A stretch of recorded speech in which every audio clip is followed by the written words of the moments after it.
क्या आप जानते हैं कि भगवान श्री कृष्ण की मृत्यु कैसे हुई थी? एक ऐसे भगवान जो स्वयं विष्णु के अवतार थे, जिन्होंने महाभारत जैसे महान युद्ध में धर्म की स्थापना की। लेकिन क्या आप जानते हैं कि उनका अंत एक साधारण शिकारी के तीर से हुआ था? कैसे एक श्राप ने पूरे यादव वंश का विनाश कर दिया और क्यों भगवान कृष्ण अकेले जंगल में चले गए? आज की इस वीडियो में हम जानेंगे भगवान कृष्ण की मृत्यु का रहस्य, एक ऐसी कहानी जो रहस्य, कर्म और नियति से भरी हुई है। महाभारत की युद्ध के बाद द्वारिका में यादव वंश बहुत शक्तिशाली हो गया था, परंतु धीरे धीरे इस शक्ति के साथ अहंकार भी बढ़ने लगा। यादवों के बीच आपसी झगड़े और घमंड बढ़ने लगे। भगवान कृष्ण ये सब देख रहे थे, क्योंकि उन्हें पता था कि अब कलयुग का समय आने वाला है और उनके अवतार का उद्देश्य भी समाप्त होने वाला है। एक दिन कुछ यादव राजकुमारों ने मजाक में एक ऋषि का अपमान कर दिया। उन्होंने एक युवक को स्त्री की तरह सजाकर ऋषियों के पास भेजा और पूछा कि ये स्त्री पुत्र को जन्म देगी या पुत्री को। ऋषियों को तुरंत समझ आ गया कि उनका मजाक उड़ाया जा रहा है। तब उन्होंने क्रोधित होकर श्राप दिया, ये युवक एक लोहे का मूसल यानी गदा जैसी वस्तु जन्म देगा और यही मूसल पूरे यादव वंश का विनाश का कारण बनेगा। समय बीतने पर सचमुच उस युवक के पेट से लोहे का एक मूसल निकला। डर के कारण यादवों ने उस मूसल को पीसकर समुद्र में फेंक दिया। उन्हें लगा कि अब श्राप खत्म हो गया, लेकिन नियति को कुछ और ही मंजूर था। समुद्र में फेंका गया लोहे का चूरा तट पर उगने वाली घास में बदल गया। वही घास आगे चलकर यादवों के विनाश का कारण बनी। कुछ समय बाद प्रभास क्षेत्र में यादवों का एक बड़ा उत्सव हुआ। वहां सभी लोग मदिरा पीकर आनंद मना रहे थे, लेकिन अचानक किसी छोटी सी बात पर विवाद शुरू हो गया। धीरे धीरे वो झगड़ा भयंकर लड़ाई में बदल गया। यादवों ने समुद्र किनारे उगी उसी घास को उखाड़कर एक दूसरे पर प्रहार करना शुरू कर दिया। आश्चर्य की बात ये थी कि वो घास लोहे की छड़ों की तरह कठोर बन चुकी थी। उस भीषण संघर्ष में पूरा यादव वंश आपस में ही नष्ट हो गया। ये देखकर भगवान कृष्ण समझ गए कि अब पृथ्वी पर उनके अवतार का समय समाप्त हो चुका है।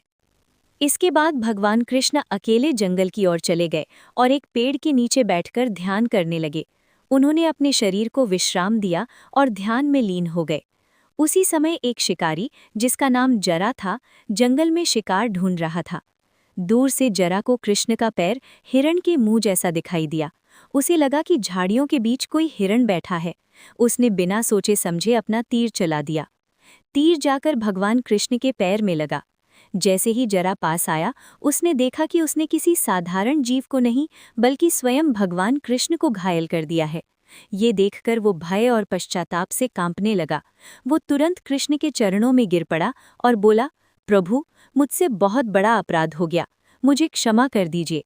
मैंने आपको हिरण समझ लिया था। भगवान कृष्ण मुस्कुराए। उनके चेहरे पर कोई क्रोध नहीं था। उन्होंने बड़े शांत स्वर में कहा, जरा, ये सब नियति का ही भाग है, इसमें तुम्हारा कोई दोष नहीं है।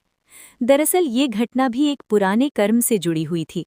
त्रेता युग में जब भगवान विष्णु ने राम के रूप में अवतार लिया था, तब उन्होंने वानरराज बाली को पेड़ के पीछे से तीर मारकर मृत्यु दी थी। उस समय बाली ने कहा था कि एक दिन वही घटना भगवान के साथ भी घटेगी। मान्यता है कि वही बाली अगले जन्म में जरा शिकारी के रूप में जन्मा था। इस प्रकार भगवान कृष्ण ने अपने ही कर्म का फल स्वीकार किया। तीर लगने के बाद भगवान कृष्ण ने जरा को क्षमा कर दिया और उसे मोक्ष का आशीर्वाद दिया। इसके बाद उन्होंने ध्यान में लीन होकर अपने दिव्य रूप को त्याग दिया। कहते हैं कि उसी क्षण उनकी आत्मा वैकुंठ लोक में लौट गई, जहां भगवान विष्णु का शाश्वत निवास है। भगवान कृष्ण के शरीर का अंतिम संस्कार समुद्र तट पर किया गया, लेकिन एक और रहस्य सामने आया। कहा जाता है कि जब उनका शरीर अग्नि में समर्पित किया गया, तब उनका हृदय पूरी तरह नहीं जला, वो दिव्य हृदय सुरक्षित रह गया। यही कारण है कि कुछ मान्यताओं के अनुसार वही दिव्य तत्व आगे चलकर जगन्नाथ मंदिर की मूर्ति में स्थापित किया गया, जिसे ब्रह्म पदार्थ कहा जाता है। ये रहस्य आज भी जगन्नाथ मंदिर की सबसे गुप्त परंपराओं में से एक माना जाता है। इस प्रकार भगवान कृष्ण की मृत्यु भी किसी साधारण मनुष्य की तरह नहीं थी। ये एक दिव्य लीला थी, जो ये दर्शाती है कि भगवान भी अपने कर्म और समय के नियमों का पालन करते हैं। कृष्ण का जीवन हमें प्रेम, धर्म, नीति और कर्म का संदेश देता है और उनकी मृत्यु हमें ये सिखाती है कि इस संसार में हर चीज का एक निश्चित समय होता है।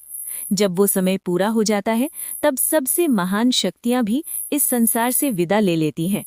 लेकिन भगवान कृष्ण वास्तव में कभी समाप्त नहीं हुए। उनकी शिक्षाएं, उनका गीता का ज्ञान और उनका प्रेम आज भी करोड़ों लोगों के जीवन को दिशा देता है।